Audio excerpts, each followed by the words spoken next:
Here's the story of the lion and the mouse. A lion lay asleep in the forest, his great head resting on his paws, and a timid little mouse came upon him unexpectedly and, in her fright and haste to get away, ran across the lion's nose.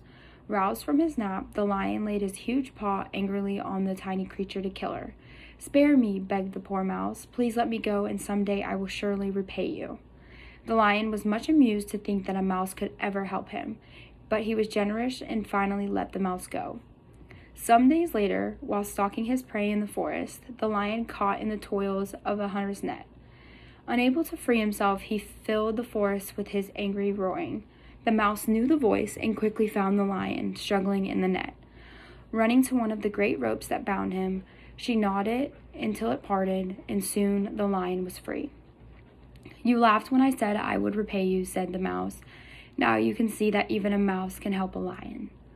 The moral of the story is that a kindness is never wasted.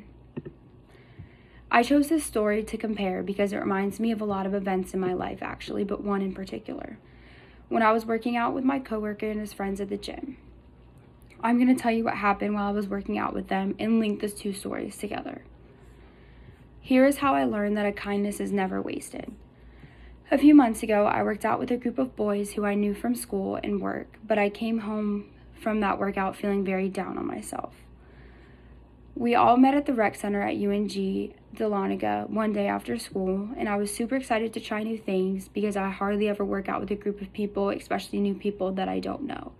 I had known my coworker from work. He invited me to come hang out with his friends and get a workout in with them because I'm usually by myself whenever I work out, and I thought I should try new things, so I just did it. Everything was going really good. We went from machine to machine, set to set. I was actually having a lot of fun, laughing. They were making me laugh. I was making them laugh. It was very easy going. And we still remained very focused on the workout. On one workout, everyone else was messing around, and it was just my coworker and I at the bench press. He was getting ready to do a pretty heavy set and stated that he was waiting on one of his friends to spot him. I insisted and insisted that I could help spot him because I spot my friends and people I see at the gym all the time. He immediately started to laugh and told me I'm not letting a girl spot me on bench press. I was silent and just let him be, and we waited on his friends to help him and eventually finished the workout.